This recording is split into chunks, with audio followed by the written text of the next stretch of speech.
Paul, the DJ, back here again with you from Baltimore, Maryland, or as said in Baltimore, Balmer, Maryland. I've been seeing a lot of people putting up videos on how they started DJing, so I decided I would put up a video on how I started DJing. For anybody that has not done this yet, please do a video on how you started DJing. I think it really makes it kind of personable, and everybody out there that's watching your videos kind of gets more of a sense of where you came from. So here's how it started, I guess.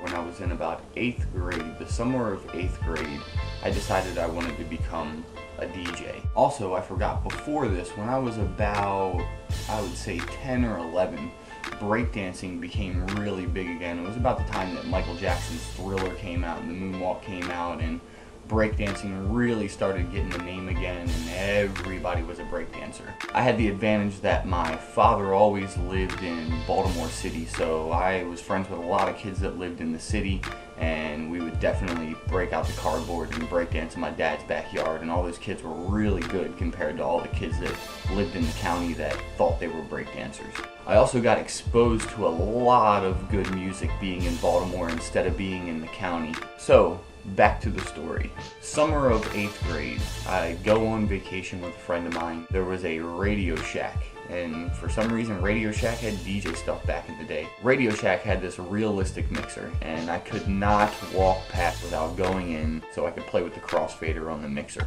That, my friends, is where it all began. Fast forward a year later, I go into 9th grade. One of my best friends, who is still one of my best friends at the time, who is actually a ridiculous popper and locker who lives in Philadelphia, named Kevin Camerata. That is who I originally started DJing with. We both asked our parents for our first setups, which were a really crappy set of Gemini BD10 belt drives and a really crappy Scratchmaster Gemini mixer, which I think were like $150 for the whole setup or something. So Santa Claus brought me my first set of turntables. A few years after that, my dad had got injured on a job and started collecting disability.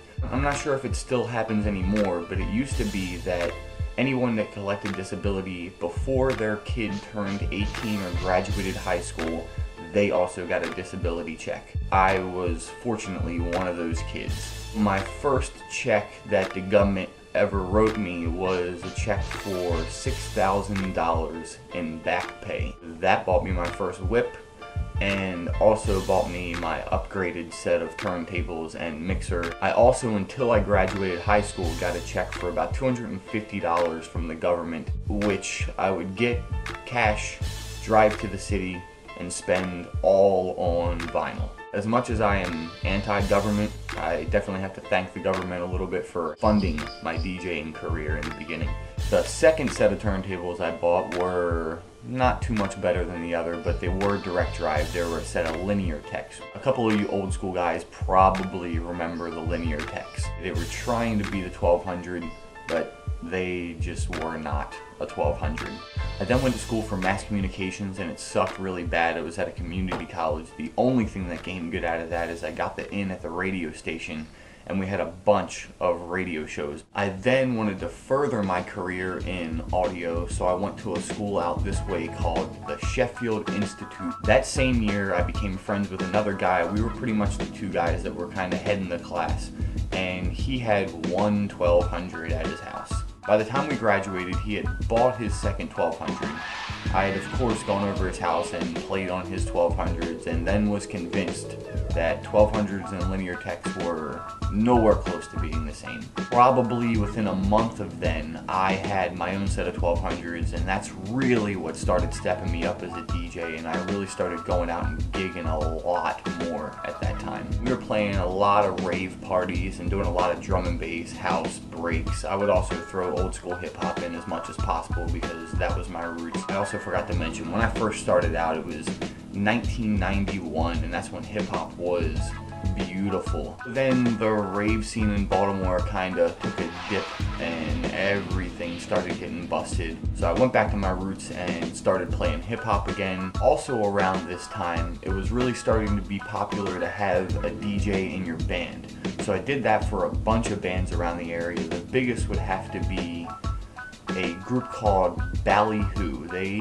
tour nationally at this point and have a couple CDs out. A really good friend of mine who I used to play drum and bass with, DJ Blaze, is who brought me in on the project, and he is currently still their DJ. I then really loved doing the live thing, so I started a group of my own and actually DJ'd and MC'd in the group. It was Concrete K. We actually put out 2 CDs. They're both available on iTunes, and one of them is still available at cdbaby.com. So along with being in this project, there was another guy involved named Chuck Lamar who played guitar. Chuck is now the head sound guy at the Hippodrome Theater in Baltimore, and both of us work for the local 19 stagehand union here in Baltimore. So yes, people, it is now my job. Music is my job. And let me tell you, it's a good life. As you would figure, Chuck got very busy being the head sound man at the Hippodrome. Since he started getting busy, the Concrete K project came to an end, and I went right back into doing top 40 DJing again. Pretty much nowadays, that's about all I prefer to play. Really kind of my motto is, and I think Tupac is who I heard this saying back in the day, is basically, if you do it for the ladies, everybody's gonna be happy.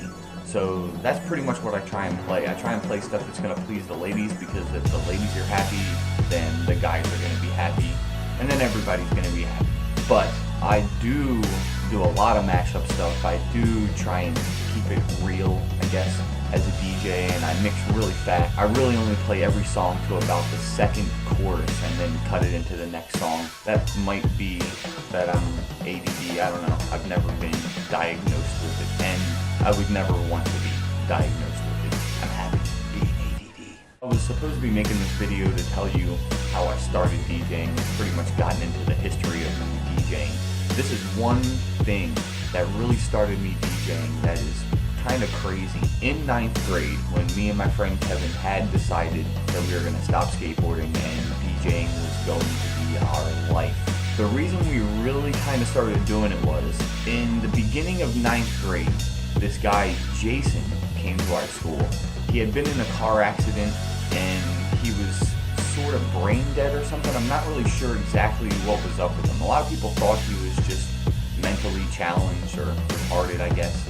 But the fact is, he was actually a normal kid at one point. He got in a car accident, something happened. He was kind of like, almost like a Rain Man type kid. We used to hang out with this kid all the time. During lunch, we would sit with him, whatever. Like, this kid knew everything about music. All he did was listen to hip hop. Like, he knew everything. We would sit with this kid, and he was always talking about how he was going to become a DJ. And in the back of the Source magazine, there was always the DJ packages for like $150 of the Gemini turntables and the little crappy mixer or whatever.